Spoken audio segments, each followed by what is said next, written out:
Nous sommes avec Bruno Scala, que l'on connaît en tant qu'échevin de Chapelle-l'Erlémont, mais il est aussi impliqué dans la maison du tourisme, cher Bruno. Tout à fait. Aujourd'hui, j'ai eu vraiment le plaisir d'être le porte-parole de la maison du tourisme pour un événement qui me tient à cœur. C'est la présentation des producteurs et des artisans de la région. Il y en a beaucoup quand même. Il y en a, Eno Développement a cité un chiffre tout à l'heure de plus de 800. Donc ce qui est vraiment une plus-value et un savoir-faire incroyable pour la région. Oui. Alors est-ce que sur Chapelle il y a des choses en particulier ? Alors sur Chapelle, évidemment, on a notre marché de Noël qui qui propose toute une série de producteurs de faire un stand. Et donc ça c'est ce week-end. Et puis la brochure qui a été éditée ici par la CUC et la Maison du Tourisme et nos développements expose tous les producteurs de la région. Alors, particularité sur Chapelle-l'Erlémont, ce qui est assez marrant, il y a de la bière, mais il y a aussi le thé.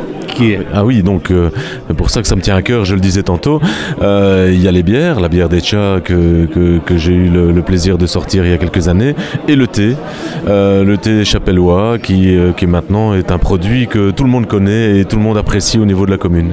Eh bien, nous sommes avec Arnaud, qui lui représente la firme Rufus. Alors évidemment, s'il y a bien un producteur local important, c'est Rufus. C'est pas vraiment du champagne, c'est quoi exactement comme produit de Rufus ? C'est un mousseux, tout simplement. On n'entre pas dans l'ère d'appellation géographique de la Champagne, même si le procédé de fabrication est le même. Alors, vous êtes situé à Estine, c'est une belle production quand même. On est le plus gros producteur belge de vin. On est à peu près 200 000 bouteilles quand tout se passe bien au niveau du climat. 200 000 bouteilles, gérées à l'échelle mondiale, c'est peu. C'est très peu, surtout en vin mousseux, surtout pour la Belgique, où on est un très gros consommateur de vin effervescent. On estime à peu près à 5 millions le nombre de bouteilles de mousseux importés en Belgique. Alors cela dit, à l'échelle française, si on devait vous comparer, vous seriez une petite exploitation, mais à l'échelle belge, c'est plutôt une grosse exploitation. Non, même à l'échelle internationale, 28 hectares, c'est beaucoup. La moyenne en Champagne en propriété, c'est 1,2 hectare, donc on est bien au-delà. Mais je veux dire, c'est très régulier en France, des vignobles de 14-15 hectares. Évidemment, c'est dans le sud, on est parfois sur des propriétés de 200 hectares, mais non, même au niveau international, on a déjà un beau vignoble. Nous sommes avec Thomas Freiteur, qui est responsable de la brasserie Epi, c'est bien ça ? Hopi. Alors c'est quoi exactement cette brasserie ? Alors c'est une microbrasserie artisanale située à Neuville, donc entre Soigny et Mons. On est 2 amis à la base. On a créé notre microbrasserie il y a un peu plus d'1 an et demi. On a décidé de se mettre les produits en avance, s'installer de manière officielle. Donc on a créé notre structure.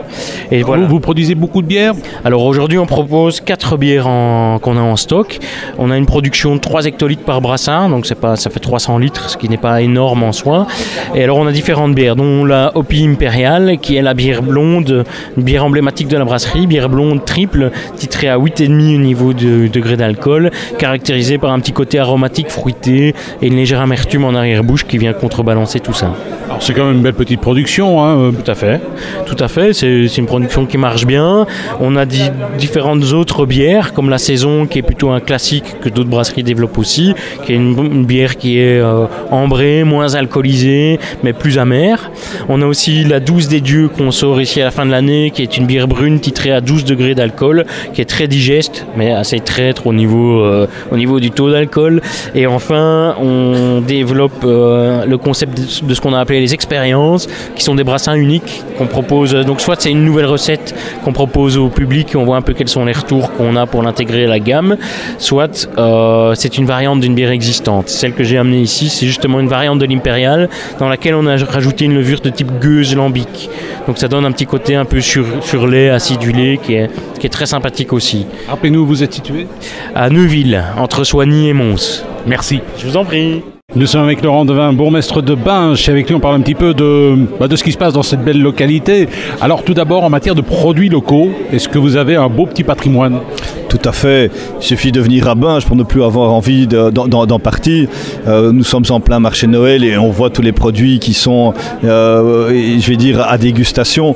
Mais je vous invite vraiment à venir à Binche, à aller à la ferme de la Princesse. C'est vraiment la période pour l'instant. Vous savez, le Rufus est à Estine, c'est pas très loin de Binche. Nous avons effectivement des produits extraordinaires, des produits artisanaux. Tout le monde connaît la binchoise. J'ai envie de dire que le le palais est roi à Binche avec la famille Leroy et également avec la famille de Gorin à la Binchoise. Et donc on peut très bien manger, très bien se désaltérer à Binche, pour ne pas dire plus. Binche est une ville de fête et l'alimentation, la boisson en fait partie de manière modérée.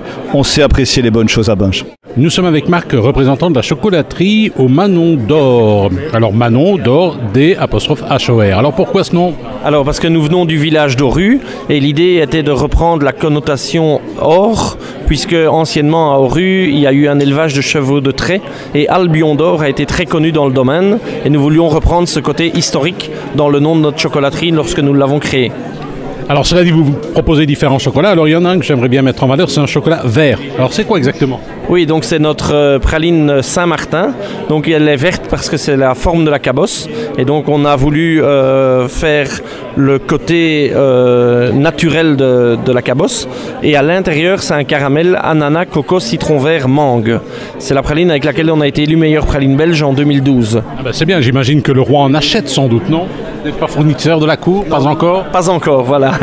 Alors cela dit, je pose la question par exemple en matière de diabète. Est-ce qu'on fait des pralines pour les diabétiques?